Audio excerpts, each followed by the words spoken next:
واللہ میں نہیں جانتی یہ ویڈیو کتنے لوگ دیکھیں گے اور کتنے لوگ اس کو دیکھ کے اسکرول کر دیں گے. میں یہ بھی نہیں جانتی میرے الفاظ کتنے لوگوں کے دل پہ لگیں گے اور کتنے لوگ اس کو ایک کان سے سن کے دوسرے میں سے نکال دیں گے. میں بس ایک بات جانتی ہوں کہ ایک پرندہ تھا. جب حضرت ابراہیم علیہ السلام کو آگ میں ڈالا گیا تو وہ اپنی چونچ میں پانی بھر کے لاتا تھا اور اس آگ میں پھینکتا تھا. آپ، میں اور وہ پرندہ ہم سب جانتے ہیں کہ اس کی چونچ کے پانی سے وہ آگ نہیں بجھ سکتی تھی. جب وہ یہ جانتا تھا وہ پھر بھی یہ کر رہا تھا. پتہ ہے کیوں؟ کیونکہ اس کو پتا تھا کہ ایک وقت آئے گا جب اللہ کے سامنے حاضری دینی ہوگی، تو تب میں یہ کہہ سکوں گا کہ اللہ پاک، میں جتنا کر سکتا تھا میں نے اتنا کیا. میرے اس کام سے کوئی بڑا فرق تو نہیں پڑا، ہاں، لیکن میں نے دنیا والوں کو بتا دیا کہ میں کس طرف تھا. آج بس میں بھی وہی کرنا چاہتی ہوں. کیونکہ میں ایک آن لائن ٹیوٹر ہوں تو ڈیلی بیسس پر بہت سارے Muslims and non Muslim student سے میرا واسطہ پڑتا ہے. انہی میں سے ایک میرا نان مسلم اسٹوڈنٹ تھا جس نے مجھے ایک بہت کمال کی بات سکھائی. آج میں وہ آپ کے ساتھ شیئر کرنا چاہتی ہوں. ہم مسلمانوں کا ایک پرابلم ہے، پتہ؟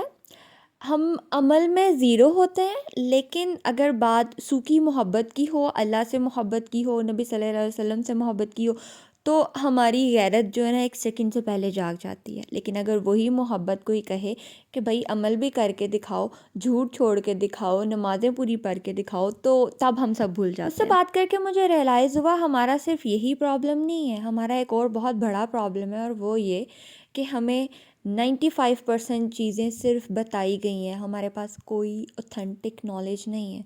کہاں سے پتہ چلا؟ ماما نے بتا دیا. کہاں سے پتہ چلا؟ ٹیچر نے بتا دیا. کہاں سے پتہ چلا؟ بس پتہ چل گیا. لیکن نو اوتھینٹسٹی بیہائنڈ آر تھنگس. ہمارے لیے مسلمانوں کو سمجھانا تو بہت آسان ہوتا ہے، لیکن ایک نان مسلم کو کسی چیز کے لیے سمجھانا وہ مشکل ہو جاتا ہے. پتہ ہے کیوں؟ کیونکہ نان مسلم لاجکس پر چلتا ہے، اور وہ لاجکس میں آپ کو ایک سیکنڈ سے پہلے لاجواب کر دیتا ہے. اور وہ لاجواب پتہ ہے کیوں کرتا ہے؟ کیونکہ ہم پریکٹسنگ مسلمان نہیں ہیں، ہم صرف پریویلیجڈ ہیں. ہمیں صرف مسلمان گھرانے میں پیدا کر دیا گیا، ہم اس لیے خوش قسمت ہیں، اور بس ہمیں کوئی نالج نہیں ہے. ہمیں جو بتایا گیا ہم صرف وہی جانتے ہیں. مزید کچھ جاننے کے لیے نہ ہی ہمارے پاس ٹائم ہے، نہ ہی ہمارا انٹرسٹ ہے، اور نہ ہی ہمارا موڈ بنتا ہے. لیکن یہی انٹرسٹ، یہی ٹائم، یہی موڈ، یہ ساری چیزیں ایک پلیٹ فارم پر ایک سیکنڈ سے پہلے آ جاتی ہیں جب کسی ایکٹر کی، کسی دنیا میں ہونے والے فنکشن کی، یا دنیاوی کسی چیز کی بات ہوتی ہے. خیر، فی الحال یہ میرا ٹاپک نہیں ہے. بات ہو رہی تھی اس اسٹوڈنٹ کی. اس نے مجھے ایک بیسک چیز سمجھائی. اس نے کہا میم آپ لوگ جو بھی کر رہے ہیں نا، یہ ساری چیزوں سے کوئی فائدہ نہیں ہوگا. آپ لوگ توڑ پھوڑ کر رہے ہیں، آپ لوگ بائیکاٹس کر رہے ہیں، آپ لوگ جو بھی کر رہے ہیں.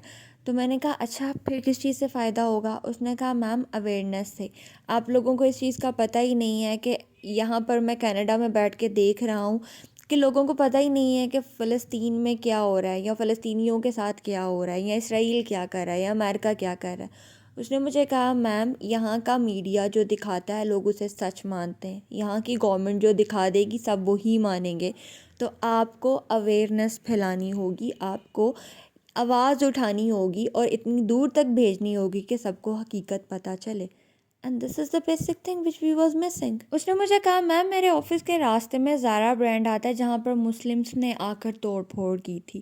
ٹھیک ہے، آپ لوگوں کو نہیں پسند، انہوں نے غلطی کی، بہت بڑی غلطی کی، اور آپ لوگوں نے بائیکاٹ کر دیا، دیٹس فائن. لیکن توڑ پھوڑ کر کے آپ اپنا کیا امیج سیٹ کر رہے ہیں؟ اس نقصان سے آپ نے دنیا کے سامنے اپنا امیج خراب کر دیا. آپ نے دنیا کو بتایا کہ آپ لوگ ٹیررسٹ ہو، وہی چیز جو ان کی گورنمنٹس بتاتی ہیں کہ جی مسلمز آر ناٹ گڈ. آپ نے وہاں پر آ کر توڑ پھوڑ کی. لوگوں کو پہلے ہی حقیقت کے بارے میں نہیں پتہ تھا، اوپر سے آپ لوگوں نے آ کے یہ سب کیا مسلمس نے.